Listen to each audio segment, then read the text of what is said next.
एक ओंकार सतनाम करता पुरख निरभव निर्वैर अकाल मूरत अजूनी सैभं गुर प्रसाद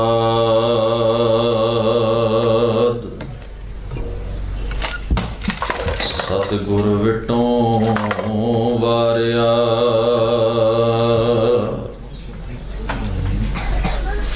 जित मिले खसम संभालिया जिन कर उपदेश ज्ञान अंजन दिया इन्हीं नेतरी जगत निहालिया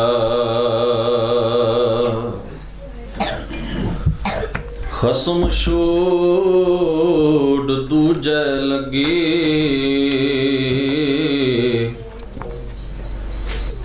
डुबे से वणजारिया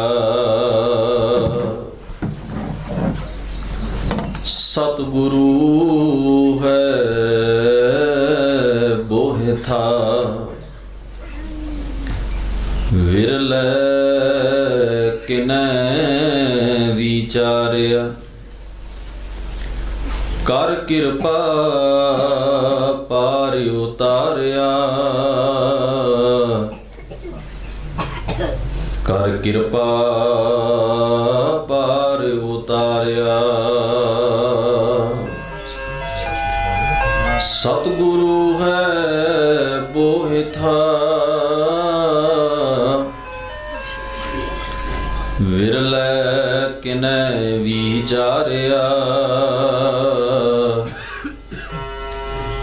कर कृपा पार उतारिया कर कृपा पार उतारिया। परम सत्कारयोग दीन दुनी दे मालक सतगुरु धन धन गुरु ग्रंथ साहिब सच्चे पातशाह महाराज जी दे सजे हुए पावन दरबार दियां हाजरियां भर रहे गुरु प्यारे गुरु सवारे सत संगी जनों, अकाल पुरख वाहिगुरु परमेश्वर जी ने अपार बख्शिश कृपा रहमत कीती है। अज दे इन्हां विशेष गुरमत समागमां दी अमृत वेले दे इस दीवान विच हाज़री भरदियां होयां आप सरबत माई भाई साध संगत ने जिथे सतगुरु महाराज दी अमृतमयी पावन बाणी दा कीर्तन बड़े प्यार सत्कार सहित श्रवण कीता है। उपरंत भाई पुष्पिंदर सिंह जी अते भाई गुरजंट सिंह जी रूपवाली पासों सतगुरु जी की पावन बाणी की विचार अते सिक्खी लहर के तहत जो वख-वख जगह पर ये गुरमत समागम गुरमत गुरबाणी के प्रचार हित किए जा रहे हैं। इन्हां दा जो मनोरथ है जो मकसद है तिस बाबत आप जी दे नाल इन्हां गुरमुखां ने विचार साझे कीते ने। सो जिथे आप जी ने इन्हां बुलारियां पासों विचार सुने ने, आओ कुछ समय लई सतगुरु जी की अमृतमयी पावन बाणी की विचार दे नाल अपनियां बिरतियां नूं इकागर करिए। गुरमत विचारां की आरंभता करन तो पहलां कलगीधर पातशाह गुरु गोबिंद सिंह साहब महाराज जी की बख्शिश की हुई फतेह सारी संगत बुलंद आवाज़ विच सांझी करो। आखो जी वाहिगुरु जी का खालसा वाहिगुरु जी की फतेह। धन सतगुरु गुरु नानक महाराज सच्चे पातशाह जिन्हां दी उचारण की हुई पावन बाणी आशा की वार ਤਿਸ ਵਿੱਚੋਂ ਇੱਕ ਪੌੜੀ ਦਾ ਪਾਠ ਦਾਸ ਨੇ ਪੜ੍ਹਦਿਆਂ ਹੋਇਆਂ ਆਪ ਸਰਬੱਤ ਸੰਗਤ ਨਾਲ ਸਾਂਝਾ ਕੀਤਾ ਹੈ। ਗੁਰੂ ਨਾਨਕ ਮਹਾਰਾਜ ਕਹਿੰਦੇ ਨੇ, ਮੈਂ ਸਤਿਗੁਰੂ ਤੋਂ ਸਦਕੇ ਜਾਂਦਾ ਹਾਂ, ਬਲਿਹਾਰ ਜਾਂਦਾ ਹਾਂ, ਕੁਰਬਾਨ ਜਾਂਦਾ ਹਾਂ। ਪਰ ਸਤਿਗੁਰੂ ਗੁਰੂ ਨਾਨਕ ਮਹਾਰਾਜ ਜੀ ਦਾ ਐਸਾ ਕਹਿਣ ਦਾ ਮਨੋਰਥ ਭਾਵ ਕੀ ਹੈ? ਕਿਉਂ ਸਦਕੇ ਜਾਂਦੇ ਹਨ, ਕਿਉਂ ਕੁਰਬਾਨ ਹੁੰਦੇ ਹਨ? ਹਜ਼ੂਰ ਆਖਦੇ ਨੇ ਇਸ ਕਰਕੇ ਵੀ ਗੁਰੂ ਦੇ ਮਿਲਾਪ ਵਿੱਚ ਰੱਬ ਦੀ ਯਾਦ ਆਉਂਦੀ ਹੈ। ਵੀ ਗੁਰੂ ਦਾ ਜਦੋਂ ਮਿਲਾਪ ਹੁੰਦਾ ਹੈ, ਗੁਰੂ ਦੇ ਕੋਲ ਜਦੋਂ ਸਿੱਖ ਆ ਕੇ ਬੈਠਦਾ ਹੈ ਤੇ ਗੁਰੂ ਦੇ ਕੋਲ ਬੈਠਣ ਦੇ ਨਾਲ ਰੱਬ ਦੀ ਯਾਦ ਜਿਹੜੀ ਹੈ ਉਹ ਮਨ ਦੇ ਵਿੱਚ ਵਸ ਜਾਂਦੀ ਏ। ਅਕਾਲ ਪੁਰਖ ਵਾਹਿਗੁਰੂ ਪਰਮਾਤਮਾ ਦਾ ਜੋ ਨਾਮ ਹੈ ਉਹ ਮਨੁੱਖ ਦੇ ਹਿਰਦੇ ਵਿੱਚ ਟਿਕ ਜਾਂਦਾ ਹੈ। ਗੁਰੂ ਕੋਲੇ ਸਭ ਤੋਂ ਕੀਮਤੀ ਦਾਤ ਹੈ ਜਿਹੜੀ ਸਿੱਖ ਨੂੰ ਪ੍ਰਾਪਤ ਹੁੰਦੀ। ਅਸੀਂ ਧੰਨ ਗੁਰੂ ਅਰਜਨ ਸਾਹਿਬ ਜੀ ਦਾ ਪਾਵਨ ਬਚਨ ਸੁਖਮਨੀ ਸਾਹਿਬ ਵਿੱਚੋਂ ਪੜ੍ਹਦੇ ਹਾਂ, ਸਤਿਗੁਰ ਸਿੱਖ ਕਉ ਨਾਮ ਧਨ ਦੇ, ਗੁਰ ਕਾ ਸਿੱਖ ਵਡਭਾਗੀ ਹੈ। ਵੈਸੇ ਸੰਸਾਰ ਅੰਦਰ ਜਿੱਥੋਂ ਮਨੁੱਖ ਨੂੰ ਸੰਸਾਰਕ ਧਨ ਪ੍ਰਾਪਤ ਹੁੰਦਾ ਹੋਵੇ ਉੱਥੇ ਜੋੜ ਬਹੁਤ ਜ਼ਿਆਦਾ ਬਣਦਾ ਹੈ। ਜਿਸ ਜਗ੍ਹਾ ਦੇ ਉੱਤੇ ਕਿਤਨੇ ਮਨੁੱਖ ਦੇ ਰਿਸ਼ਤੇਦਾਰ ਹੁੰਦੇ ਨੇ, ਮਿੱਤਰ ਹੁੰਦੇ ਨੇ, ਦੋਸਤ ਹੁੰਦੇ ਨੇ, ਭਾਈਚਾਰੇ ਦੇ ਲੋਕ ਹੁੰਦੇ ਨੇ, ਪਰ ਜਿੱਥੋਂ ਸਾਡਾ ਸਵਾਰਥ ਪੂਰਾ ਹੋ ਰਿਹਾ ਹੋਵੇ, ਜਿੱਥੋਂ ਸਾਨੂੰ ਕੁਝ ਵੱਧ ਹਾਸਲ ਹੋ ਰਿਹਾ ਹੋਵੇ, ਪਦਾਰਥ ਮਿਲ ਰਹੇ ਹੋਣ, ਪੈਸਾ ਮਿਲ ਰਿਹਾ ਹੋਵੇ, ਕੋਈ ਹੋਰ ਫਾਇਦਾ ਹੋ ਰਿਹਾ ਹੋਵੇ, ਸੁਭਾਵਿਕ ਹੈ ਸਾਡਾ ਉੱਥੇ ਜ਼ਿਆਦਾ ਨੇੜਤਾ ਹੋਏਗੀ।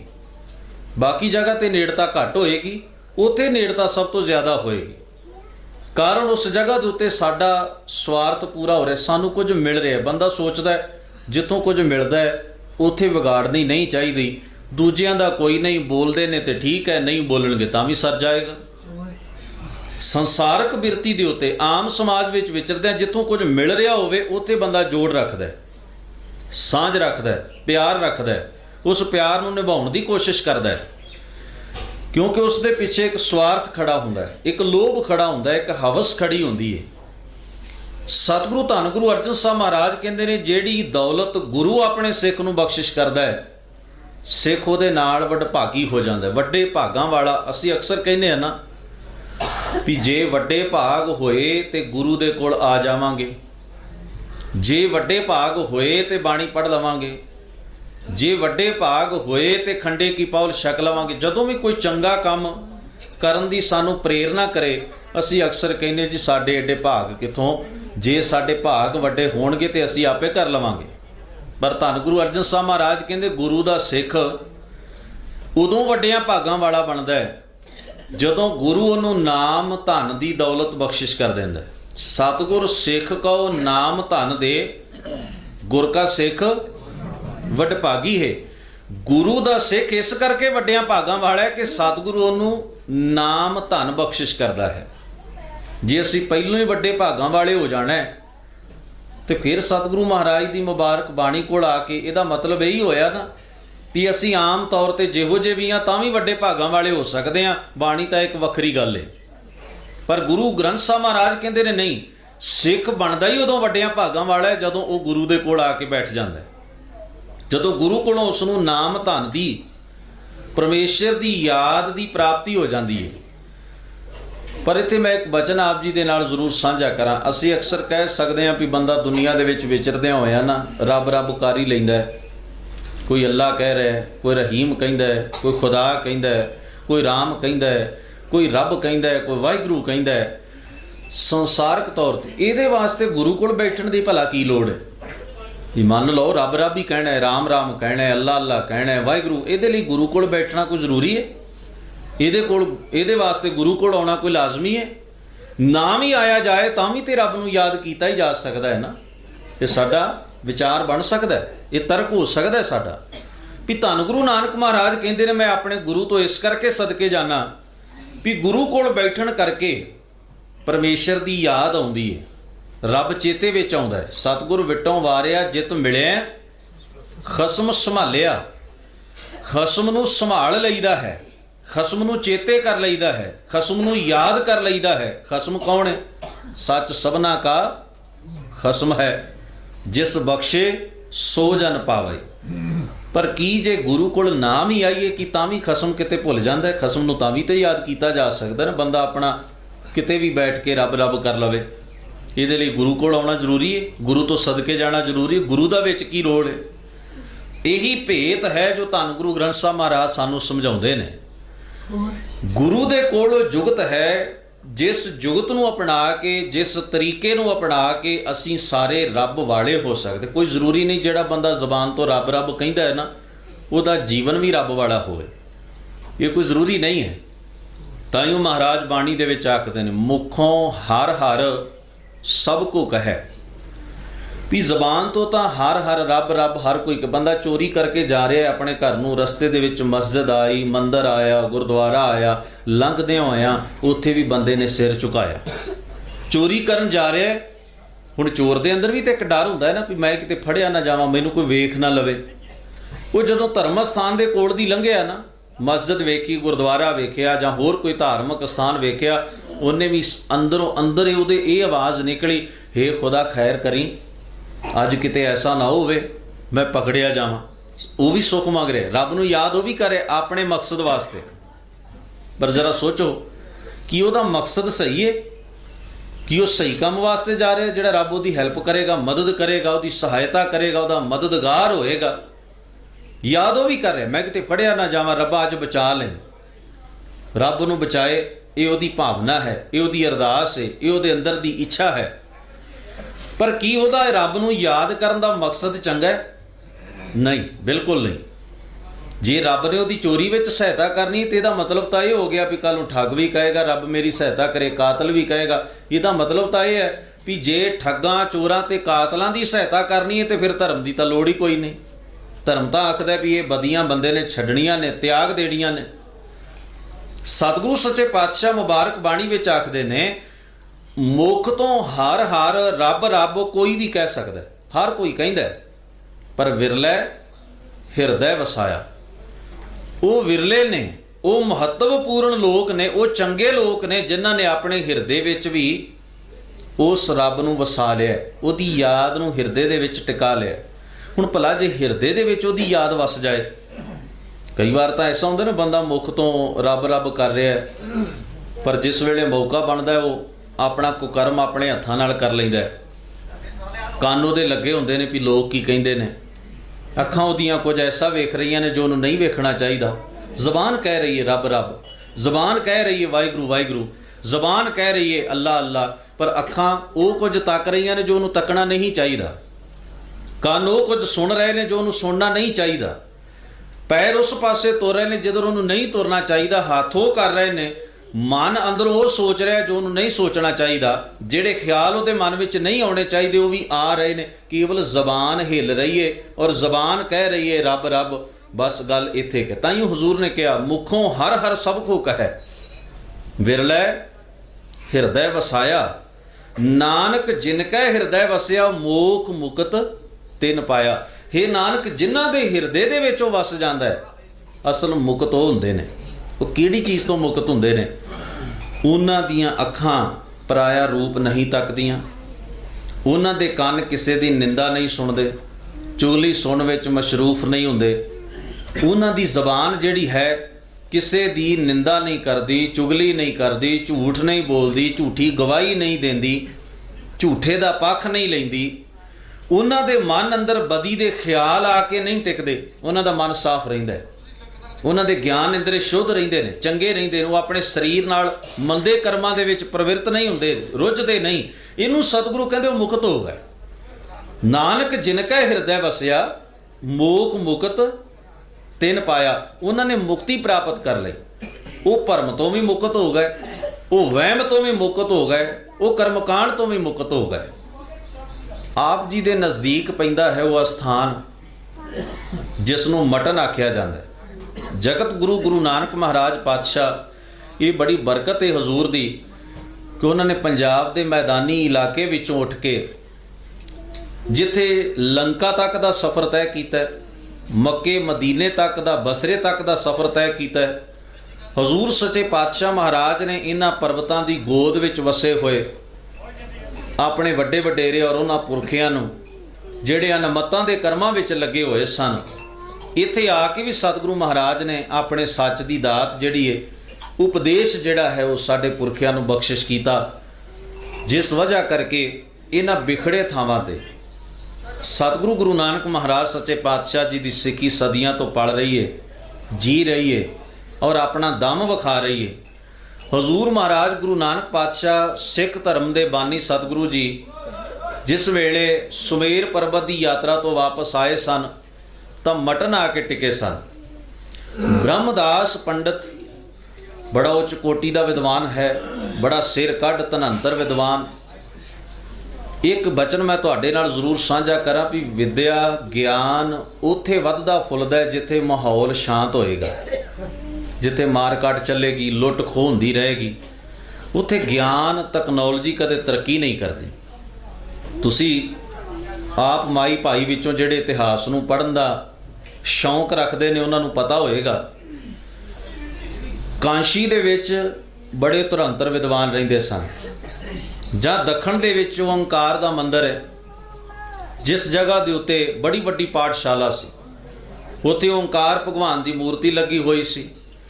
ਜਿੱਥੇ ਉਪਦੇਸ਼ ਦਿੱਤਾ ਗੁਰੂ ਨਾਨਕ ਮਹਾਰਾਜ ਨੇ, ਓੰਕਾਰ ਬ੍ਰਹਮਾ ਉਤਪਾਤ, ਓੰਕਾਰ ਕੀਆ ਜਿਨ ਚੇਤ, ਓੰਕਾਰ ਸੈਲ ਜੁਗ ਭਏ, ਓੰਕਾਰ ਵੇਦ ਨਿਰਮੈ, ਓਨਮ ਅੱਖਰ ਸੁਣੋ ਵਿਚਾਰ, ਓਨਮ ਅੱਖਰ ਤੇਰੇ ਭਵਨ ਸਾਰ, ਸੁਣ ਪਾਂਡੇ ਕਿਆ ਲਿਖੋ ਜੰਜਾਲਾ, ਲਿਖ ਰਾਮ ਨਾਮ ਗੁਰਮੁਖ ਗੋਪਾਲਾ। ਇਹ ਬੜਾ ਵੱਡਾ ਵਿਦਿਆਲਾ ਸੀ ਉਸ ਜਗ੍ਹਾ ਦੇ ਉੱਤੇ ਜਿੱਥੇ ਪੰਡਿਤ ਲੋਕ ਆਪਣੇ ਚੇਲਿਆਂ ਚਾਟੜਿਆਂ ਨੂੰ ਧਰਮ ਦੀ ਵਿੱਦਿਆ ਪੜ੍ਹਾਇਆ ਕਰਦੇ ਸਨ। ਸਤਿਗੁਰੂ ਉੱਥੇ ਵੀ ਪਹੁੰਚੇ। ਕਾਂਸ਼ੀ ਦੇ ਵਿੱਚ ਬੜਾ ਵਿੱਦਿਆ ਦਾ ਗੜ੍ਹ ਮੰਨਿਆ ਜਾਂਦਾ ਸੀ, ਉੱਥੇ ਬੜੇ ਵਿਦਵਾਨ ਧਰੰਤਰ ਵਿਦਵਾਨ ਰਹਿੰਦੇ ਸਨ ਬ੍ਰਾਹਮਣ। ਔਰ ਇੱਕ ਵੱਡਾ ਗੜ੍ਹ ਜਿਹੜਾ ਸੀ ਨਾ ਉਹ ਕਸ਼ਮੀਰ ਸੀ ਵਿੱਦਿਆ ਦਾ। ਉਹਦੇ ਵਿੱਚੋਂ ਜਿਹੜੀ ਸਭ ਤੋਂ ਵੱਡੀ ਥਾਂ ਸੀ ਉਹ ਮਟਨ ਸੀ ਗੁਰੂ ਨਾਨਕ ਸਾਹਿਬ ਜੀ ਦੇ ਸਮੇਂ। ਇਹ ਜਗ੍ਹਾ ਦੇ ਉੱਤੇ ਇੱਥੋਂ ਦੇ ਵਿਦਵਾਨ ਬੜੇ ਮੰਨੇ ਪ੍ਰਮੰਨੇ ਜਾਂਦੇ ਸਨ। ਨੌਵੇਂ ਪਾਤਸ਼ਾਹ ਜੀ ਦੇ ਵਕਤ ਜਿਸ ਵੇਲੇ ਔਰੰਗਜ਼ੇਬ ਨੇ ਸਖਤੀ ਕੀਤੀ ਹੈ ਨਾ, ਤਾਂ ਸਭ ਤੋਂ ਵੱਧ ਜ਼ਬਰਦਸਤ ਖਾਂ ਉਸ ਵੇਲੇ ਗਵਰਨਰ ਸੀ ਕਸ਼ਮੀਰ ਦਾ, ਤੇ ਸਭ ਤੋਂ ਵੱਧ ਸਖਤੀ ਜੇ ਭਾਰਤ ਦੇ ਵਿੱਚ ਕਿਤੇ ਹੋਈ ਬ੍ਰਾਹਮਣਾਂ ਦੇ ਉੱਤੇ ਤੇ ਉਹ ਕਸ਼ਮੀਰ ਵਿੱਚ ਹੋਈ। ਉਹਦੀ ਇੱਕ ਵਜ੍ਹਾ ਹੈ ਵੀ ਨਿੱਕੇ ਮੋਟੇ ਐਵੇਂ ਦਕਸ਼ਨਾ ਲੈਣ ਵਾਲੇ ਬ੍ਰਾਹਮਣ ਜਿਹੜੇ ਨੇ, ਲੋਕਾਂ ਦੇ ਘਰਾਂ 'ਚ ਬੁੱਤੀਆਂ ਕਰਨ ਵਾਲੇ ਬ੍ਰਾਹਮਣ, ਉਹਨਾਂ ਨੂੰ ਫੜਨ ਦੀ ਬਜਾਏ ਤੁਸੀਂ ਇਹਨਾਂ ਨੂੰ ਚੋਟੀ ਤੋਂ ਪਕੜੋ। ਸਭ ਤੋਂ ਵੱਡੇ ਵਿਦਵਾਨ ਕਿੱਥੇ ਸਨ? ਜਾਂ ਕਾਂਸ਼ੀ ਵਿੱਚ ਸਨ ਜਾਂ ਕਸ਼ਮੀਰ ਵਿੱਚ ਸਨ। ਵੀ ਇਹਨਾਂ ਵੱਡਿਆਂ ਨੂੰ ਫੜ ਲਓ, ਜੇ ਇਹਨਾਂ ਨੂੰ ਅਸੀਂ ਆਪਣੇ ਅੰਦਰ ਦਾਖਲ ਕਰ ਲਿਆ, ਇਸਲਾਮ ਵਿੱਚ ਲਾਏ, ਤੇ ਬਾਕੀ ਨਿੱਕੇ ਮੋਟਿਆਂ ਦੀ ਤਾਂ ਗਿਣਤੀ ਕੋਈ ਨਹੀਂ, ਉਹ ਤਾਂ ਦਬਕੇ ਦੀ ਮਾਰ ਨਹੀਂ। ਜੇ ਕਿਸੇ ਕੌਮ ਦੇ ਵਿਦਵਾਨ ਵਿਕ ਜਾਣ ਨਾ, ਜੇ ਕਿਸੇ ਕੌਮ ਦੇ ਲੀਡਰ ਧਾਰਮਿਕ ਆਗੂ ਵਿਕ ਜਾਣ, ਉਹ ਕੌਮ ਬਹੁਤਾ ਚਿਰ ਸਲਾਮਤ ਨਹੀਂ ਰਹਿੰਦੀ। ਆਮ ਲੋਕਾਂ ਦਾ ਦਿਲ ਟੁੱਟ ਜਾਂਦਾ ਹੈ, ਆਮ ਲੋਕਾਂ ਦੇ ਅੰਦਰ ਉਦਾਸੀ ਅਹਿਸਾਸੇ ਕਮਤਰੀ ਆ ਜਾਂਦੀ। ਉਹ ਉਦਾਸ ਹੋ ਜਾਂਦੇ ਨੇ ਵੀ ਲਓ ਜੀ ਸਾਡੇ ਧਾਰਮਿਕ ਆਗੂ ਹੀ ਚੰਗੇ ਨਹੀਂ, ਸਾਡੇ ਵਿਦਵਾਨ ਹੀ ਚੰਗੇ ਨਹੀਂ, ਜਿਨ੍ਹਾਂ ਨੇ ਸਾਨੂੰ ਧਰਮ ਗ੍ਰੰਥ ਪੜ੍ਹਾਉਣਾ ਹੈ ਉਹ ਹੀ ਚੰਗੇ ਨਹੀਂ। ਇਸ ਕਰਕੇ ਇੱਕ ਨੀਤੀ ਸੀ ਸਰਕਾਰ ਦੀ ਵੀ ਕਸ਼ਮੀਰ ਦੇ ਜਿਹੜੇ ਬ੍ਰਾਹਮਣ ਵਿਦਵਾਨ ਨੇ ਉਹਨਾਂ 'ਤੇ ਸਖਤੀ ਕੀਤੀ ਜਾਏ ਔਰ ਉਹਨਾਂ ਨੂੰ ਧੜਾ ਧੜ ਇਸਲਾਮ ਦੇ ਵਿੱਚ ਲਿਆਂਦਾ ਜੇ। ਇਸ ਕਰਕੇ ਸਭ ਤੋਂ ਵਧੇਰੇ ਸਖਤੀ ਕਸ਼ਮੀਰ ਵਿੱਚ ਹੋਈ ਔਰ ਕਸ਼ਮੀਰ ਦੇ ਬ੍ਰਾਹਮਣਾਂ ਨੇ ਸਤਿਗੁਰੂ ਗੁਰੂ ਤੇਗ ਬਹਾਦਰ ਸਾਹਿਬ ਜੀ ਦੀ ਮੁਬਾਰਕ ਸ਼ਰਨ ਵਿੱਚ ਜਾ ਕੇ ਹਜ਼ੂਰ ਪਾਸੋਂ ਮਦਦ ਮੰਗੀ ਏ, ਸਹਾਇਤਾ ਮੰਗੀ। ਸਤਿਗੁਰੂ ਜੀ ਸਾਡੀ ਜ਼ਿੰਦਗੀ, ਸਾਡੀ ਗੈਰਤ ਨੂੰ ਖਤਮ ਹੋ ਜਾਣ ਤੋਂ ਬਚਾ ਲਵੋ। ਇਹਦੇ ਕਾਰਨ ਨੇ ਇਤਿਹਾਸਕ ਤੌਰ ਉੱਪਰ ਵਿਦਵਾਨ ਬ੍ਰਾਹਮਣ ਬ੍ਰਹਮਦਾਸ ਸਤਿਗੁਰੂ ਗੁਰੂ ਨਾਨਕ ਮਹਾਰਾਜ ਨੂੰ ਵੇਖਦੇ। ਚਮੜੇ ਦੇ ਵਸਤਰ ਗੁਰੂ ਨਾਨਕ ਮਹਾਰਾਜ ਨੇ, ਕਿਉਂਕਿ ਠੰਡੇ ਇਲਾਕੇ ਵਿੱਚੋਂ ਆਏ ਸਨ, ਧਾਰਨ ਕੀਤੇ ਹੋਏ ਸਨ, ਤੇ ਸਤਿਗੁਰੂ ਗੁਰੂ ਨਾਨਕ ਮਹਾਰਾਜ ਨੂੰ ਵੇਖਦਿਆਂ ਸਾਰ, ਕਿਉਂਕਿ ਸਤਿਗੁਰੂ ਦੀ ਸ਼ੋਭਾ ਉਹਨਾਂ ਤੋਂ ਪਹਿਲਾਂ ਪਹੁੰਚ ਗਈ। ਜਿਵੇਂ ਫੁੱਲ ਇੱਕ ਜਗ੍ਹਾ ਦੇ ਉੱਤੇ ਖਿੜਿਆ ਹੁੰਦਾ ਹੈ ਨਾ, ਹਵਾ ਜਿਸ ਪਾਸੇ ਵੱਲ ਵਗਦੀ ਏ ਉਹਦੀ ਸੁਗੰਧੀ ਨੂੰ ਲੈ ਕੇ ਦੂਰ ਖੜੇ ਆਦਮੀ ਦੇ ਨੱਕ ਤੱਕ ਉਹਨੂੰ ਪਹੁੰਚਾ ਦਿੰਦੀ ਹੈ। ਬੰਦਾ ਸੋਚਦਾ ਇੱਧਰ ਜ਼ਰੂਰ ਕੋਈ ਬੜੀ ਵਧੀਆ ਫੁੱਲਾਂ ਦਾ ਬਗੀਚਾ ਹੈ, ਫੁਲਵਾੜੀ ਹੈ, ਇੱਧਰੋਂ ਹਵਾ ਆ ਰਹੀ ਹੈ ਤੇ ਕਿੰਨੀ ਸੁਗੰਧੀ ਵਧੀਆ ਜਿਹੜੀ ਹੈ ਉਹ ਮੇਰੇ ਤੱਕ ਪਹੁੰਚ ਰਹੀ ਹੈ। ਨੇਕ ਪੁਰਖ ਜਿੱਥੇ ਹੋਏਗਾ ਉਸ ਦੇ ਗੁਣਾਂ ਦੀ ਸੁਗੰਧੀ ਦੂਰ ਤੱਕ ਚਲੀ ਜਾਏਗੀ। ਜਿੱਧਰੋਂ ਜਿੱਧਰੋਂ ਲੋਕ ਲੰਘਦੇ ਜਾਣਗੇ ਉਸ ਨੂੰ ਮਿਲ ਕੇ ਉਹਦੇ ਗੁਣਾਂ ਦੀ ਸੁਗੰਧੀ ਨੂੰ ਅੱਗੇ ਤੋਂ ਅੱਗੇ ਫੈਲਾਉਂਦੇ ਜਾਣਗੇ। ਅਸੀਂ ਅਕਸਰ ਜਦੋਂ ਧਰਮ ਪ੍ਰਚਾਰ ਦੇ ਖੇਤਰ ਵਿੱਚ ਥਾਂ ਪੁਰ ਥਾਂ ਜਾਈਦਾ ਹੈ ਨਾ, ਤੁਹਾਡੀ ਇਸ ਖੂਬੀ ਦਾ ਜ਼ਿਕਰ ਹਰ ਜਗ੍ਹਾ ਦੇ ਉੱਤੇ ਕਰੀਦਾ। ਜੰਮੂ ਤੇ ਕਸ਼ਮੀਰ ਦੀ ਸੰਗਤ ਦਾ ਗੁਰੂ ਬਾਣੀ ਦੇ ਪ੍ਰਤੀ ਜੋ ਪਿਆਰ ਹੈ, ਜੋ ਸਿੱਖੀ ਸਰੂਪ ਨੂੰ ਕਾਇਮ ਰੱਖਣ ਦੀ ਇਹਨਾਂ ਦੇ ਅੰਦਰ ਦ੍ਰਿੜਤਾ ਹੈ, ਸੱਚ ਜਾਣੋ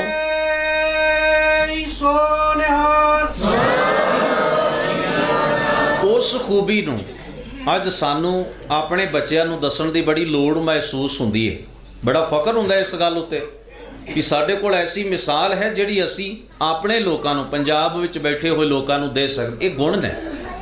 हुण तुहाडे अंदर ये खूबी है, तो इस खूबी नूं जिधर दी भी कोई इंसान तुहाडे कोलों बैठ के लंघदा जाएगा, अगे तो अगे पहुँचाउंदा जाएगा, और ये खूबी का उन्ना चिर जिक्र हुंदा रहेगा जिन्ना चिर कायम रहेगी। जिवें चंदन की सुगंध है ना, हवा उहदे नालों रुमक के लंघदी है तो उहदी सुगंधी नूं दूर तक लै जांदी है। सतगुरु सच्चे पातशाह मुबारक बाणी दे अंदर धन गुरु ग्रंथ साहब महाराज नेक पुरखां नूं, गुणां वाले पुरखां नूं चंदन नाल उपमा दिंदे ने, तशबीह दिंदे ने भी जिहड़ा चंगा मनुख है ना वो चंदन वर्गा हुंदा है।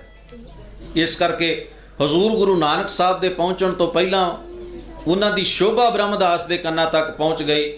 गरीब नवाज सतगुरु धन गुरु नानक साहब पहुँचे, उन्होंने चमड़े के वस्त्र धारण किए हुए सन, तो वेखदियां सार ब्रह्मदास ने प्रश्न किया, कहन लग्या तुसी किहो जिहे साधु हो, तुसी कोई शास्त्रां दी मर्यादा नहीं रखते? धन गुरु नानक साहब महाराज मुस्कुराए, हजूर कहन लगे साधु होने वास्ते, साधु तो हुंदा जिन्हें अपना मन साध लिया, साधु वो है जिहदा रब नाल संबंध जुड़ गया, साधु वो है जिहड़ा सच नाल जुड़ गया तो समर्पित हो गया, धर्मी बन गया। गुरु नानक महाराज कहन लगे ब्रह्मदास जी भला साधु बनने वास्ते शास्त्रां की मर्यादा रखनी जरूरी हुंदी है? ये कोई जरूरी शर्त है भी जिन्हें साधु बनना है शास्त्रां की मर्यादा रखे, तो शास्त्रां की मर्यादा रखने वाला ही साधु हो सकता है? ये कोई जरूरी है? साधु तो कोई भी हो सकता है जिहदे मन अंदर धर्म आ जाए, सच आ जाए, नेकी आ जाए, जिहड़ा अपने मजहबी असूलों की पालना करे, जिहड़ा रब की याद और खुदा की खलकत वाल ध्यान देवे, वो बंदा साधु हो सकता है। वो शास्त्रां की मर्यादा कोई जरूरी तो नहीं है ना। बड़े प्रश्न गुरु नानक साहब नाल उसने कीते। वो पहला ऐसा विद्वान सी कश्मीर का जिहड़ा गुरु नानक साहब जी का सिख बने, इतिहास कहता है वो पहला ऐसा विद्वान। पंडित किरपा राम का आप इतिहास विचों जिक्र पढ़ते हो, जिसने धन गुरु तेग बहादुर साहब महाराज कोल कश्मीरी पंडितां नूं लिया के विचोलगी कीती सी, ते पंडित किरपा राम किरपा सिंह सज के खंडे की पाँव लैके गुरु गोबिंद सिंह साहब महाराज कोलों चमकौर के मैदान विच शहीद होया। ये पंडित ब्रह्मदास का पड़पोता है। पीढ़ी दर पीढ़ी ये खानदान सतगुरु धन गुरु नानक महाराज की सिੱਖੀ नूं कमाउंदा गया, ते इस कदर सिੱਖੀ नूं कमाया भी जिस वेले मैदाने जंग अंदर अपना खून डोलण की वारी आई, इस खानदान का फरजंद पंडित किरपा राम उर्फ किरपा सिंह अपना खून भी गुरु गोबिंद सिंह साहब की सेवा में डोल गया। उसने ये ना सोचा भी असी तो जात दे ब्राह्मण सां, लोकां दे घर विच जांदे लोग साडे पैर धो के पींदे सन, साडे कोलों एक धर्म का सलोक सुन के ग्रंथ का सानू दक्षिणा दिंदे सन।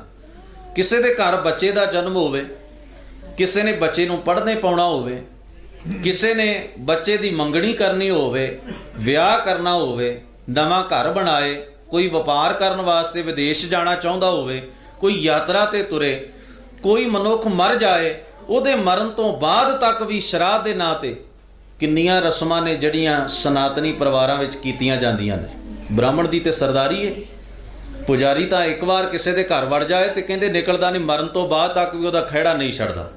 बंदा मर गया कदों का 10 साल हो गए, उहदे नां ते श्राद्ध अजे भी खाई जाता है।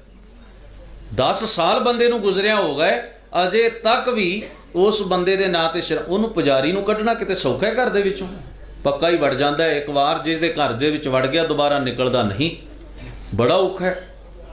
इन्ना मान, इन्ना सन्मान, इन्नी विदवता, पर सब कुछ छड्ड छड़ा के ना वो सनातनी मत के कर्म कांड, वो रस्मां रीतां, वो सारे ख्याल, वो धोती ते टोपी वाला सारा सिलसिला सतगुरु धन गुरु नानक महाराज पातशाह की सिੱਖੀ नूं मन लिया इस खानदान ने, और पीढ़ी दर पीढ़ी सतगुरु महाराज की सिੱਖੀ नूं कमाउंदियां वक्त आया, जरूरत पई, अपना आप भी गुरु की सेवा तो कुर्बान कर दिता।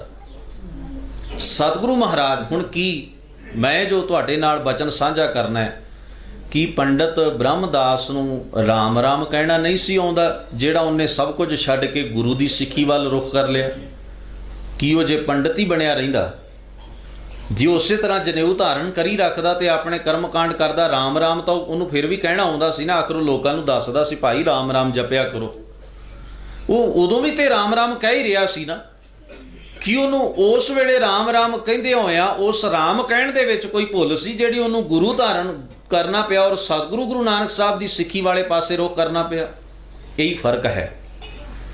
ਜਗਤ ਰੱਬ ਰੱਬ ਜ਼ਬਾਨ ਤੋਂ ਕਹਿਣ ਤੱਕ ਸੀਮਤ ਹੁੰਦਾ ਹੈ। ਗੁਰੂ ਆਖਦਾ ਤੂੰ ਜ਼ਬਾਨ ਤੋਂ ਭਾਵੇਂ ਇੱਕ ਵਾਰ ਕਹਿ ਲਈ, ਲੋੜ ਮਹਿਸੂਸ ਹੋਏ 2 ਵਾਰ ਕਹਿ ਲਈ, ਭਾਵੇਂ ਤੂੰ ਜ਼ਬਾਨ ਤੋਂ ਨਾ ਵੀ ਆਖੀ, ਮੈਂ ਤੇਰੇ ਜੀਵਨ ਦੀ ਘਾੜ ਤੇ ਇਹੋ ਜਿਹੀ ਕਰ ਦੇਣੀ ਹੈ ਜਿਹਦੇ ਚੋਂ ਰੱਬ ਕਦੇ ਵਿਸਰਨਾ ਹੀ ਨਹੀਂ, ਕਦੇ ਭੁੱਲਣਾ ਹੀ ਨਹੀਂ।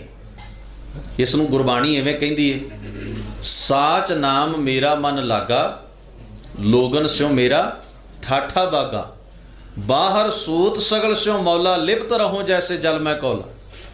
ਵੀ ਦੁਨੀਆ ਦੇ ਨਾਲ ਮੇਰਾ ਵਿਹਾਰ ਚੱਲ ਰਿਹਾ, ਗੱਲਬਾਤ ਚੱਲ ਰਹੀ ਹੈ, ਮੈਂ ਕਿਰਤ ਕਰ ਰਿਹਾ, ਮੈਂ ਦੁਕਾਨ ਤੇ ਬੈਠਾ, ਮੈਂ ਆਪਣੀ ਜੌਬ ਆਪਣੀ ਨੌਕਰੀ ਕਰ ਰਿਹਾ, ਮੈਂ ਖੇਤੀ ਕਰ ਰਿਹਾ, ਇਹ ਕਿਰਤਕਾਰ ਮੈਂ ਕਰ ਰਿਹਾ ਆਪਣੇ ਸਰੀਰ ਦੇ ਨਿਰਵਾਹ ਲਈ, ਪਰ ਮੇਰਾ ਮਨ ਜਿਹੜਾ ਉਹ ਸੱਚ ਨਾਲ ਲੱਗਿਆ ਹੋਇਆ। ਤੇ ਸੱਚ ਨਾਲ ਲੱਗੇ ਹੋਏ ਮਨ ਵਾਲਾ ਬੰਦਾ ਜਿਹੜਾ ਹੈ ਨਾ, ਉਹ ਕਦੇ ਕਿਸੇ ਦੀ ਝੂਠੀ ਗਵਾਹੀ ਨਹੀਂ ਦੇਵੇਗਾ, ਉਹ ਮੁਖਬਰ ਨਹੀਂ ਬਣੇਗਾ। ਜਿਹਦਾ ਮਨ ਸੱਚ ਨਾਲ ਜੁੜਿਆ ਹੋਇਆ ਨਾ, ਉਹ ਵੇਖੇਗਾ ਵੀ ਸੱਚੀ ਧਿਰ ਕਿਹੜੀ ਹੈ, ਝੂਠੀ ਕਿਹੜੀ ਹੈ। ਉਹ ਸੱਚੀ ਧਿਰ ਦਾ ਸਾਥ ਦੇਗਾ, ਝੂਠੀ ਦਾ ਨਹੀਂ ਦੇਗਾ। ਝੂਠੀ ਭਾਵੇਂ ਤਾਕਤਵਰ ਧਿਰ ਹੀ ਕਿਉਂ ਨਾ ਹੋਵੇ। ਜਿਹਦਾ ਮਨ ਸੱਚ ਨਾਲ ਲੱਗ ਗਿਆ ਹੈ ਨਾ, ਉਹ ਦੂਸਰੇ ਦੀ ਜੇਬ ਕੱਟਣ ਵਾਸਤੇ ਮਨ ਅੰਦਰ ਖਿਆਲ ਨਹੀਂ ਲਿਆਏਗਾ ਵੀ ਮੈਂ ਇਹਦੀ ਜੇਬ ਕਿਵੇਂ ਕੱਟ ਸਕਦਾ। ਜਿਹਦੇ ਮਨ ਅੰਦਰ ਸੱਚ ਵਸ ਗਿਆ, ਜਿਹਦਾ ਸੱਚ ਨਾਲ ਮਨ ਜੁੜ ਗਿਆ, ਰੱਬ ਵਾਲਾ ਹੋ ਗਿਆ ਜਿਹੜਾ, ਉਹ ਕਿਸੇ ਦੀ ਨਿੰਦਾ ਕਰਨ ਵਾਸਤੇ ਯਤਨ ਨਹੀਂ ਕਰੇਗਾ, ਪਰਾਇਆ ਰੂਪ ਨਹੀਂ ਤੱਕੇਗਾ, ਕਿਸੇ ਦੀ ਇੱਜ਼ਤ ਵੱਲ, ਕਿਸੇ ਦੀ ਮਾਣ ਮਰਿਆਦਾ ਵੱਲ ਕੈਰੀ ਨਜ਼ਰ ਨਾਲ ਨਹੀਂ ਵੇਖੇਗਾ, ਕਿਉਂਕਿ ਉਹ ਅੰਦਰੋਂ ਸੱਚਾ ਹੈ, ਉਹ ਅੰਦਰੋਂ ਧਰਮੀ ਹੈ, ਉਸ ਦੇ ਜੀਵਨ ਅੰਦਰ ਧਰਮ ਆ ਗਿਆ ਹੈ।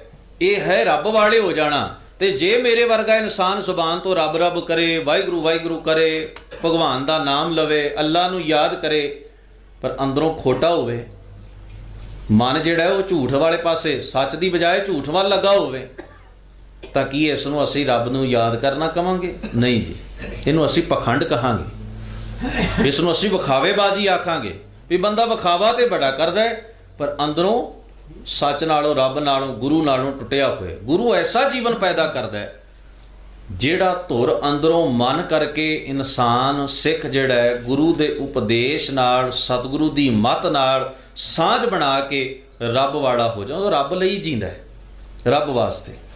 ਮੈਂ ਇੱਕ ਉਦਾਹਰਣ ਤੁਹਾਡੇ ਸਨਮੁਖ ਰੱਖਦਾ। ਇਹ ਬਾਤ ਹੈ ਜਿਸ ਵੇਲੇ ਅੰਗਰੇਜ਼ ਜਿਹੜੇ ਸਨ ਉਹ ਪੰਜਾਬ ਦੇ ਵਿੱਚ ਆਏ। ਇੱਕ ਬਜ਼ੁਰਗ ਨਿਹੰਗ ਸਿੰਘ, ਸਾਡੇ ਪੁਰਾਤਨ ਗੁਰਸਿੱਖ ਜਿਹੜੇ ਸਨ, ਇੱਕ ਜਗ੍ਹਾ ਤੋਂ ਰਸਤਾ ਟੁੱਟਾ ਹੋਇਆ ਸੀ, ਲੰਘਣ ਵਾਲਿਆਂ ਨੂੰ ਬੜੀ ਤਕਲੀਫ ਮਹਿਸੂਸ ਹੋ ਰਹੀ ਸੀ। ਤੇ ਇੱਕ ਨਿਹੰਗ ਸਿੰਘ ਉਹਨਾਂ ਸੜਕ ਬਣਾ ਰਿਹਾ ਸੀ, ਮਿੱਟੀ ਪਾ ਰਿਹਾ, ਉਹ ਉੱਥੇ ਲਿਆ ਕੇ ਮਿੱਟੀ ਸੁੱਟ ਰਿਹਾ ਤੇ ਉਹਨੂੰ ਮਿੱਟੀ ਨੂੰ ਕੁੱਟ ਰਿਹਾ, ਨੱਪ ਰਿਹਾ ਤਾਂ ਕਿ ਰਸਤਾ ਪੱਕਾ ਹੋ ਜਾਏ, ਸਾਫ਼ ਹੋ ਜਾਏ ਤੇ ਲੰਘਣ ਵਾਲਿਆਂ ਨੂੰ ਕੋਈ ਦਿੱਕਤ ਨਾ ਹੋਏ। ਉਸ ਅੰਗਰੇਜ਼ ਦੇ ਮਨ ਅੰਦਰ, ਘਨਿੰਗਮ ਦੇ ਮਨ ਅੰਦਰ ਖਿਆਲ ਆਇਆ, ਇਸ ਬੰਦੇ ਨੂੰ ਮੈਂ ਪੁੱਛਾਂ ਵੀ ਤੈਨੂੰ ਕਿਹਨੇ ਕਿਹਾ ਵੀ ਇਹ ਰਸਤਾ ਸਾਫ਼ ਕਰ, ਇਹ ਰਸਤੇ ਨੂੰ ਬਣਾ। ਆਖਰ ਬੰਦਾ ਐਵੇਂ ਤਾਂ ਕਿਤੇ ਮਿਹਨਤ ਨਹੀਂ ਨਾ ਕਰਦਾ, ਜਾਂ ਤਾਂ ਇਹਨੂੰ ਮਜ਼ਦੂਰੀ ਮਿਲੀ ਹੋਏਗੀ, ਕਿਸੇ ਨੇ ਕਿਹਾ ਹੋਏਗਾ ਵੀ ਇਹ ਰਸਤਾ ਤੂੰ ਬਣਾ, ਇਹਨੇ ਪੈਸੇ ਸਾਡੇ ਕੋਲੋਂ ਲੈ ਲਈ। ਪਰ ਇਹ ਬੰਦਾ ਇਵੇਂ ਲੱਗਿਆ ਉਜਾੜ ਬੀਆਬਾਨ ਦੇ ਵਿੱਚ ਰਸਤਾ ਬਣਾ ਰਿਹਾ। ਆਖਰ ਇਹਨੂੰ ਕਿਹਨੇ ਉਹਨੇ ਪੁੱਛ ਲਿਆ, ਕਹਿਣ ਲੱਗਿਆ ਜੀ ਇਹ ਕੀ ਕਰ ਰਹੇ ਹੋ? ਉਸ ਪੁਰਾਤਨ ਬਜ਼ੁਰਗ ਨਿਹੰਗ ਸਿੰਘ ਗੁਰਸਿੱਖ ਨੇ ਕਿਹਾ ਜੀ ਮੈਂ ਰਸਤਾ ਬਣਾ ਰਿਹਾ। ਕਹਿਣ ਲੱਗਿਆ ਕਿਹਦੇ ਲਈ? ਕਹਿਣ ਲੱਗਾ ਲੋਕਾਂ ਵਾਸਤੇ, ਲੋਕ ਵਿਚਾਰੇ ਲੰਘਦੇ ਨੇ, ਬੜੇ ਔਖੇ ਨੇ, ਰਸਤਾ ਠੀਕ ਨਹੀਂ ਹੈ, ਮੈਂ ਸੋਚਿਆ ਰਸਤਾ ਬਣਨਾ ਚਾਹੀਦਾ। ਬੱਚੇ ਲੰਘਦੇ ਨੇ, ਔਰਤਾਂ ਲੰਘਦੀਆਂ ਨੇ, ਬਜ਼ੁਰਗ ਲੰਘਦੇ ਨੇ, ਹਰ ਬੰਦਾ ਲੰਘਣ ਵਾਲਾ ਇੰਨੀ ਤਕਲੀਫ ਸਹਾਰਦਾ ਮੈਂ ਵੇਖਿਆ। ਮੇਰੀ ਮਨ ਵਿੱਚ ਆਇਆ ਇਹ ਤਕਲੀਫ ਲੋਕ ਇਸੇ ਤਰ੍ਹਾਂ ਹੀ ਸਹਿੰਦੇ ਰਹਿਣਗੇ, ਕਿਸੇ ਨੂੰ ਤੇ ਉਦਮ ਕਰਨਾ ਪਏਗਾ ਨਾ। ਮੈਂ ਉਹ ਰਸਤਾ ਬਣਾਉਣ ਦੀ ਕੋਸ਼ਿਸ਼ ਕਰ ਰਿਹਾ, ਮਿੱਟੀ ਪਾ ਰਿਹਾ, ਰਸਤਾ ਸਾਫ਼ ਕਰ ਰਿਹਾ। ਕਹਿਣ ਲੱਗਿਆ ਤੈਨੂੰ ਕਿਹਨੇ ਕਿਹਾ ਇਹ ਰਸਤਾ ਬਣਾਉਣ ਵਾਸਤੇ? ਤੈਨੂੰ ਕਿਸ ਨੇ ਆਖਿਆ ਰਸਤਾ ਬਣਾ? ਕੀ ਤੈਨੂੰ ਕਿਸੇ ਨੇ ਮਜ਼ਦੂਰੀ ਦਿੱਤੀ ਹੈ? ਕੀ ਤੈਨੂੰ ਕਿਸੇ ਨੇ ਇਸ ਦੀ ਉਜਰਤ ਦਿੱਤੀ ਹੈ ਵੀ ਤੂੰ ਇਹ ਰਸਤਾ ਬਣਾ? ਕੀ ਤੈਨੂੰ ਕਿਸੇ ਨੇ ਕਿਹਾ ਵੀ ਇਹ ਰਸਤਾ ਤੁਸੀਂ ਸਾਫ਼ ਕਰ ਦਿਓ? ਆਖਰ ਕਿਸੇ ਨੇ ਤਾਂ ਤੁਹਾਡੇ ਮਨ ਅੰਦਰ ਖਿਆਲ ਪੈਦਾ। ਉਹ ਨਿਹੰਗ ਸਿੰਘ ਕਹਿਣ ਲੱਗਿਆ ਨਹੀਂ, ਮੈਂ ਕਿਸੇ ਵਾਸਤੇ ਕੰਮ ਨਹੀਂ ਕਰਦਾ, ਮੈਂ ਇਹ ਕੰਮ ਕੇਵਲ ਆਪਣੇ ਗੁਰੂ ਵਾਸਤੇ ਕਰਦਾ। ਇਹ ਗੱਲ, ਇਹ ਉਪਦੇਸ਼ ਮੇਰੇ ਗੁਰੂ ਨੇ ਮੈਨੂੰ ਦਿੱਤਾ ਹੈ ਵੀ ਵਿੱਚ ਦੁਨੀਆ ਸੇਵਕ ਮਾਈਐ ਤਾਂ ਦਰਗਾਹ ਬੈਸਣ ਪਾਈਐ। ਸਰਕਾਰ ਦਾ ਜਿਹੜਾ ਨੌਕਰ ਹੁੰਦਾ ਹੈ ਨਾ, ਕਈ ਵਾਰ ਤੁਸੀਂ ਵੇਖਣਾ ਬੰਦਾ ਸਰਕਾਰੀ ਨੌਕਰੀ ਕਰਦਾ, ਜਿਸ ਵੇਲੇ ਕਿਸੇ ਮਾਲਕ ਦੇ ਕਿਸੇ ਕਮੇਟੀ ਦੇ ਅਧੀਨ ਰਹਿ ਕੇ ਬੰਦਾ ਉਨਾ ਚਿਰ ਕਈ ਵਾਰ ਇਮਾਨਦਾਰੀ ਨਾਲ ਕੰਮ ਕਰਦਾ ਜਿੰਨਾ ਚਿਰ ਅਗਲੇ ਸਾਨੂੰ ਦੇਖ ਰਹੇ ਹੁੰਦੇ ਨੇ ਕਿ ਸਾਡਾ ਨੌਕਰ ਕੰਮ ਕਰ ਰਿਹਾ, ਆਪਾਂ ਮਜ਼ਦੂਰੀ ਲੈ ਕੇ ਆਈਏ। ਜਿੰਨਾ ਚਿਰ ਅਸੀਂ ਖੇਤ ਦੇ ਬੰਨੇ ਖੜੇ ਰਹਾਂਗੇ ਮਜ਼ਦੂਰ ਬੜੀ ਇਮਾਨਦਾਰੀ ਨਾਲ ਕੰਮ ਕਰਦਾ ਹੈ, ਅਸੀਂ ਜਰਾ ਜਿੰਨਾ ਪਾਸੇ ਹੋਏ ਮਜ਼ਦੂਰ ਉੱਥੇ ਬਹਿ ਜਾਂਦਾ ਕਿ ਚਲੋ 2-4 ਮਿੰਟ ਵਾਸਤੇ ਆਪਾਂ ਆਰਾਮ ਸਾਹ ਹੀ ਲੈ ਲਈਏ, ਇਹਨਾਂ ਨੇ ਤਾਂ ਕੰਮ ਕਰਵਾਈ ਜਾਣਾ, ਕਿਸੇ ਤਰ੍ਹਾਂ ਸਾਰਾ ਦਿਨ ਲੰਘ ਜਾਏ। ਕਈ ਵਾਰ ਇਸ ਤਰ੍ਹਾਂ ਹੀ ਹੁੰਦਾ ਨਾ, ਬੰਦਾ ਬੜੀ ਮਜਬੂਰੀ 'ਚ ਕੰਮ ਕਰਦਾ ਹੈ, ਮਾਲਕ ਸਿਰ ਤੇ ਹੋਏ ਤੇ ਕੰਮ ਹੁੰਦਾ ਹੈ, ਮਾਲਕ ਸਿਰ ਤੋਂ ਪਾਸੇ ਹੋ ਜਾਏ ਤੇ ਬੰਦਾ ਉੱਥੇ ਹੀ ਆਪਣੇ ਕੰਮ ਦੀ ਸਪੀਡ ਘਟਾ ਲੈਂਦਾ ਵੀ ਚਲੋ ਛੱਡੋ, ਸਾਡਾ ਕੀ ਨੁਕਸਾਨ ਹੁੰਦਾ, ਮਾਲਕ ਦਾ ਹੀ ਹੁੰਦਾ, ਨਾਲੇ ਦਿਹਾੜੀਆਂ ਵੱਧ ਲੱਗ ਜਾਣਗੀਆਂ। ਪਰ ਉਹ ਨਿਹੰਗ ਸਿੰਘ ਕਰਮ ਕਰਤੱਵ ਕਰ ਰਿਹਾ ਤੇ ਉਹਨੂੰ ਪੁੱਛਿਆ ਵੀ ਕਿਹਦੇ ਲਈ ਕਰ ਰਹੇ ਹੈ, ਕਹਿਣ ਲੱਗਿਆ ਆਪਣੇ ਗੁਰੂ ਵਾਸਤੇ ਕਰ ਰਹੇ ਹਾਂ। ਮੇਰੇ ਗੁਰੂ ਨੇ ਆਪਣੀ ਸੰਗਤ ਵਿੱਚ ਮੈਨੂੰ ਇਹ ਸਬਕ ਦਿੱਤਾ ਹੈ ਵੀ ਗੁਰੂ ਕਾ ਸਿੱਖ ਇਸ ਸੰਸਾਰ ਦੇ ਵਿੱਚੋਂ ਰੱਬ ਨੂੰ ਵੇਖਦਾ, ਖੁਦਾ ਨੂੰ ਖਲਕਤ ਵਿੱਚੋਂ ਤੱਕਦਾ ਤੇ ਉਸ ਖਲਕਤ ਦੀ ਸੇਵਾ ਕਰਦਾ। ਜਦੋਂ ਮੈਂ ਖਲਕਤ ਦੀ ਸੇਵਾ ਕਰਦਾ ਤਾਂ ਮੈਂ ਆਪਣੇ ਖੁਦਾ ਦੀ ਸੇਵਾ, ਲੋਕ ਕਹਿੰਦੇ ਨੇ ਧਰਮ ਸਥਾਨਾਂ ਤੇ ਪੋਚਾ ਲਾ ਲਿਆ, ਧਰਮ ਸਥਾਨ ਤੇ ਸਭ ਕੁਝ, ਜਦੋਂ ਧਰਮ ਸਥਾਨ ਤੋਂ ਬਾਹਰ ਚਲੇ ਗਏ ਉਦੋਂ ਕਹਿੰਦੇ ਨੇ ਭਾਵੇਂ ਲੁੱਟ ਲਓ ਸਾਰੇ ਲੋਕਾਂ ਨੂੰ, ਕੀ ਫਰਕ ਪੈਂਦਾ, ਰੱਬ ਤੇ ਕੇਵਲ ਗੁਰਦੁਆਰੇ ਵਿੱਚ ਹੈ, ਰੱਬ ਤਾਂ ਮਸਜਿਦ ਦੇ ਵਿੱਚ ਹੈ। ਜੇ ਬੰਦਾ ਰੱਬ ਨੂੰ ਖੁਦਾ ਨੂੰ ਸਾਰਿਆਂ ਵਿੱਚ ਵੇਖਣਾ ਸ਼ੁਰੂ ਕਰਦਾ, ਕੋਈ ਕਿਸੇ ਨੂੰ ਲੁੱਟੇਗਾ ਨਹੀਂ, ਕੋਈ ਕਿਸੇ ਨੂੰ ਕਤਲ ਨਹੀਂ ਕਰੇਗਾ, ਕੋਈ ਕਿਸੇ ਦਾ ਹੱਕ ਨਹੀਂ ਖੋਏਗਾ, ਕੋਈ ਕਿਸੇ ਵਾਸਤੇ ਬੁਰਾ ਕਰਮ ਤੇ ਬੁਰਾ ਨਹੀਂ ਸੋਚੇਗਾ, ਕਿਉਂਕਿ ਜੇ ਰੱਬ ਨੂੰ ਅਸੀਂ ਸਭਨਾ ਹਿਰਦਿਆਂ ਦੇ ਵਿੱਚ ਵਸਦਾ ਹੋਇਆ ਵੇਖ ਲਈਏ, ਸ਼ੇਖ ਫਰੀਦ ਸਾਹਿਬ ਆਖਦੇ ਨੇ ਸਭਨਾ ਮਨ ਮਾਣਕ ਠਾਹਣ ਮੂਲ ਮਚੰਗਵਾ, ਜੇ ਤਉ ਪ੍ਰਿਆ ਦੀ ਸਿੱਖ ਹਿਆਉ ਨਾ ਠਾਹੇ ਕਹੀਦਾ। ਇਸ ਵਾਸਤੇ ਉਸ ਨਿਹੰਗ ਸਿੰਘ ਦਾ ਜਵਾਬ ਬੜਾ ਕੀਮਤੀ ਹੈ ਵੀ ਗੁਰੂ ਨੇ ਮੈਨੂੰ ਇਹ ਸਬਕ ਦੇ ਦਿੱਤਾ ਹੈ ਵੀ ਮੇਰਾ ਰੱਬ ਤੇ ਲੋਕਾਂ 'ਚ ਰਹਿੰਦਾ, ਲੋਕ ਤਕਲੀਫ ਵਿੱਚ ਨੇ, ਮੈਂ ਸੋਚਿਆ ਸੇਵਾ ਕਰਨੀ ਚਾਹੀਦੀ ਹੈ ਤੇ ਸੇਵਾ ਵਾਸਤੇ ਮੇਰੇ ਸਿਰ ਤੇ ਕੋਈ ਦੁਨਿਆਵੀ ਮਾਲਕ ਨਹੀਂ, ਮੇਰਾ ਇੱਕੋ ਹੀ ਮਾਲਕ ਵਾਹਿਦ ਮੇਰਾ ਗੁਰੂ ਹੈ ਜਿਹਨੇ ਮੈਨੂੰ ਇਹ ਸਬਕ ਦ੍ਰਿੜਾ ਦਿੱਤਾ ਹੈ। ਹੁਣ ਮੈਂ ਸਾਰਿਆਂ 'ਚ ਰੱਬ ਨੂੰ ਵੇਖ ਰਿਹਾ। ਇਹ ਹੈ ਸਿੱਖੀ ਜੀਵਨ ਦੀ ਇੱਕ ਮਿਸਾਲ, ਸਿੱਖੀ ਜੀਵਨ ਦਾ ਇੱਕ ਪ੍ਰਮਾਣ। ਜਿਤ ਮਿਲਿਆ ਖਸਮ ਸੰਭਾਲਿਆ। ਹਜ਼ੂਰ ਕਹਿੰਦੇ ਜਿਨ ਕਾਰ ਉਪਦੇਸ਼ ਗਿਆਨ ਅੰਜਨ ਦਿਆ, ਜਿਸ ਗੁਰੂ ਨੇ ਉਪਦੇਸ਼ ਕਰਕੇ ਗਿਆਨ ਅੰਜਨ, ਅੰਜਨ ਕਹਿੰਦੇ ਨੇ ਸੁਰਮੇ ਨੂੰ, ਅੱਖਾਂ ਵਿੱਚ ਸੁਰਮਾ ਪਾਇਆ ਜਾਂਦਾ ਹੈ ਅੱਖਾਂ ਦੀ ਬਿਹਤਰੀ ਵਾਸਤੇ। ਹਜ਼ੂਰ ਕਹਿੰਦੇ ਨੇ ਇਸੇ ਤਰ੍ਹਾਂ ਮੇਰੀ ਸੁਰਤ ਦੀਆਂ ਅੱਖਾਂ ਵਿੱਚ ਗੁਰੂ ਨੇ ਗਿਆਨ ਦਾ ਸੁਰਮਾ ਪਾ ਦਿੱਤਾ। ਇੰਨੀ ਨੇਤਰੀ ਜਗਤ ਨਿਹਾਲਿਆ, ਇਹਨਾਂ ਅੱਖਾਂ ਦੇ ਨਾਲ ਮੈਂ ਸਾਰੇ ਜਗਤ ਨੂੰ, ਸਾਰੀ ਦੁਨੀਆ ਨੂੰ, ਸਾਰੇ ਲੋਕਾਂ ਨੂੰ ਵੇਖ ਰਿਹਾ ਔਰ ਉਹਨਾਂ ਦੇ ਵਿੱਚ ਵਸਦੇ ਹੋਏ ਰੱਬ ਨੂੰ ਮਹਿਸੂਸ ਕਰ ਰਿਹਾ। ਪਰ ਨਾਲ ਧੰਨ ਗੁਰੂ ਨਾਨਕ ਸਾਹਿਬ ਸੁਚੇਤ ਕਰਦਿਆਂ ਕਹਿੰਦੇ ਨੇ ਖਸਮ ਛੋੜ ਦੂਜੇ ਲੱਗੇ। ਲੋਕਾਂ ਦੇ ਵਿੱਚ ਵਸਦੇ ਹੋਏ ਖਸਮ ਨੂੰ ਛੱਡ ਕੇ ਜਿਹੜੇ ਦੂਜੇ ਭਾਅ 'ਚ ਲੱਗੇ ਨੇ। ਦੂਜਾ ਭਾਵ ਕੀ ਹੋ ਸਕਦਾ ਵੀ ਮੈਂ ਕਿਸੇ ਕੋਨੇ 'ਚ ਪਹਾੜਾਂ ਦੀਆਂ ਕੰਧਰਾਂ 'ਚ, ਇਹ ਸਿੱਧ ਬੈਠੇ ਹੋਏ ਸਨ ਨਾ ਪਹਾੜਾਂ ਵਿੱਚ, ਜਿਨ੍ਹਾਂ ਨੂੰ ਗੁਰੂ ਨਾਨਕ ਸਾਹਿਬ ਮਹਾਰਾਜ ਜਾ ਕੇ ਕਹਿੰਦੇ ਹੋ ਇੱਥੇ ਕੀ ਕਰਦੇ ਹੋ, ਕਹਿੰਦੇ ਜੀ ਰੱਬ ਨੂੰ ਯਾਦ ਕਰਦੇ ਹਾਂ। ਹਜ਼ੂਰ ਕਹਿਣ ਲੱਗੇ ਵੀ ਰੱਬ ਤਾਂ ਉਹਨਾਂ ਲੋਕਾਂ 'ਚ ਵਸਦਾ ਜਿਨ੍ਹਾਂ ਨੂੰ ਗਾਲਾਂ ਕੱਢਦੇ ਹੋ ਵੀ ਉਹ ਗ੍ਰਸਤੀ ਨੇ, ਰੱਬ ਤਾਂ ਉਹਨਾਂ 'ਚ ਵਸਦਾ, ਉਹਨਾਂ ਦੀ ਜਾ ਕੇ ਖਲਕਤ ਦੀ ਸੇਵਾ ਕਰੋ, ਰੱਬ ਤਾਂ ਉੱਥੇ ਹੈ। ਇੱਥੇ ਇਕੱਲੇ ਬੈਠੇ ਹੋ, ਸਮਾਧੀ ਲਾਈ ਹੋਈ ਏ, ਰੱਬ ਰੱਬ ਕਰ ਰਹੇ ਹੋ, ਮਾਲਾ ਫੇਰ ਰਹੇ ਹੋ, ਸਰੀਰ ਨੂੰ ਦੁੱਖ ਦੇ ਰਹੇ ਹੋ, ਕੀ ਇਸ ਤਰ੍ਹਾਂ ਰੱਬ ਖੁਸ਼ ਹੋ ਜਾਏਗਾ? ਕੋਈ ਨੇਕੀ ਵੀ ਤੇ ਕਰੋ, ਕੋਈ ਚੰਗਾ ਕੰਮ ਵੀ ਤੇ ਕਰੋ, ਕੋਈ ਕਿਸੇ ਨੂੰ ਚੰਗੀ ਸੇਧ ਵੀ ਤੇ ਦਿਓ ਸੰਸਾਰ ਵਿੱਚ ਜਾ ਕੇ। ਖਸਮ ਛੋੜ ਦੂਜੇ ਲੱਗੇ ਡੁੱਬੇ ਸੇ ਵਣਜ਼ਾਰਿਆ, ਸਤਿਗੁਰੂ ਹੈ ਬੋਹਿਤ ਥਾ ਵਿਰਲੇ ਕਿਨੇ ਵਿਚਾਰਿਆ। ਹਜ਼ੂਰ ਕਹਿੰਦੇ ਨੇ ਸਤਿਗੁਰੂ ਬੋਹਿਤ ਹੈ, ਜਹਾਜ਼ ਹੈ, ਬੇੜਾ ਹੈ। ਬੇੜਾ ਤੇ ਜਹਾਜ਼ ਕਿਸ ਕੰਮ ਆਉਂਦੇ ਨੇ? ਨਦੀ ਦੇ, ਦਰਿਆ ਦੇ ਇੱਕ ਕੰਢੇ ਤੋਂ ਦੂਜੇ ਕੰਢੇ ਜਾਣ ਤੱਕ। ਸਾਨੂੰ ਸੰਸਾਰ ਤੋਂ ਨਿਰੰਕਾਰ ਤੱਕ ਦਾ, ਸਾਨੂੰ ਬੁਰਾਈਆਂ ਤੋਂ ਚੰਗਿਆਈਆਂ ਤੱਕ ਦਾ ਜਿਹੜਾ ਅਸੀਂ ਸਫ਼ਰ ਤੈਅ ਕਰਨਾ ਹੈ, ਗੁਰੂ ਜਹਾਜ਼ ਬਣ ਕੇ ਸਾਨੂੰ ਇਸ ਭਵਜਲ ਤੋਂ ਪਾਰ ਕਰਦਾ। ਸਤਿਗੁਰੂ ਹੈ ਬੋਹਿਤਾ ਵਿਰਲੇ ਕਿਨੇ ਵਿਚਾਰਿਆ। ਨੇਕ ਬਿਰਤੀ ਵਾਲਿਆਂ ਨੇ ਇਸ ਗੱਲ ਨੂੰ ਸਮਝੇ, ਕਰ ਕਿਰਪਾ ਪਾਰ ਉਤਾਰਿਆ। ਧੰਨ ਗੁਰੂ ਨਾਨਕ ਸਾਹਿਬ ਕਹਿੰਦੇ ਨੇ ਗੁਰੂ ਨੇ ਕਿਰਪਾ ਕਰਕੇ, ਗੁਰੂ ਨੇ ਰਹਿਮਤ ਕਰਕੇ ਮੈਨੂੰ ਪਾਰ ਕਰ ਦਿੱਤਾ, ਇਸ ਭਵਜਲ ਤੋਂ ਮੁਕਤ ਕਰ ਦਿੱਤਾ ਹੈ ਬੁਰਾਈਆਂ ਤੋਂ। ਮੈਨੂੰ ਉਸ ਸੱਚ ਨੂੰ ਸੰਭਾਲਣ ਦੀ ਜੁਗਤ ਦੇ ਦਿੱਤੀ ਹੈ। ਮੈਂ ਹਰ ਪ੍ਰਾਣੀ ਦੇ ਅੰਦਰ ਉਸ ਵਸਦੇ ਹੋਏ ਅੱਲਾ ਨੂੰ, ਵਾਹਿਗੁਰੂ ਨੂੰ, ਭਗਵਾਨ ਨੂੰ ਮਹਿਸੂਸ ਕਰ ਰਿਹਾ ਹਾਂ। ਗੁਰੂ ਦਾਤਾ ਜੀ ਮਿਹਰ ਕਰਨ। ਆਪਾਂ ਸਾਰੇ ਜੋ ਉਪਦੇਸ਼ ਗੁਰੂ ਮਹਾਰਾਜ ਨੇ ਸਾਨੂੰ ਆਪਣੀ ਪਾਵਨ ਬਾਣੀ ਵਿੱਚ ਦਿੱਤਾ ਹੈ, ਉਸ ਉਪਦੇਸ਼ ਉੱਤੇ ਪਹਿਰਾ ਦੇ ਸਕੀਏ, ਉਸ ਨੂੰ ਕਮਾ ਸਕੀਏ। ਹੋਈਆਂ ਭੁੱਲਾਂ ਚੁੱਕਾਂ ਦੀ ਖਿਮਾ ਧੰਨ ਸ਼੍ਰੀ ਗੁਰੂ ਗ੍ਰੰਥ ਸਾਹਿਬ ਮਹਾਰਾਜ ਜੀ ਬਖਸ਼ਣ। ਸਭਨਾਂ ਦਾ ਬਹੁਤ ਬਹੁਤ ਧੰਨਵਾਦ ਹੈ। ਬੇਨਤੀ ਕਰਾਂਗਾ ਭਾਈ ਸਰਬਜੀਤ ਸਿੰਘ ਜੀ ਧੁੰਦਾ ਆਪ ਜੀ ਦੇ ਨਾਲ ਸਤਿਗੁਰੂ ਦੀ ਪਾਵਨ ਬਾਣੀ ਦੀ ਵਿਚਾਰ ਸਾਂਝੀ ਕਰਨਗੇ। ਇਕਾਗਰਤਾ ਸਹਿਤ ਸ਼ਰਵਣ ਕਰੋ। ਫਤਿਹ ਬੁਲਾਓ। ਵਾਹਿਗੁਰੂ ਜੀ ਕਾ ਖਾਲਸਾ, ਵਾਹਿਗੁਰੂ ਜੀ ਕੀ ਫਤਿਹ।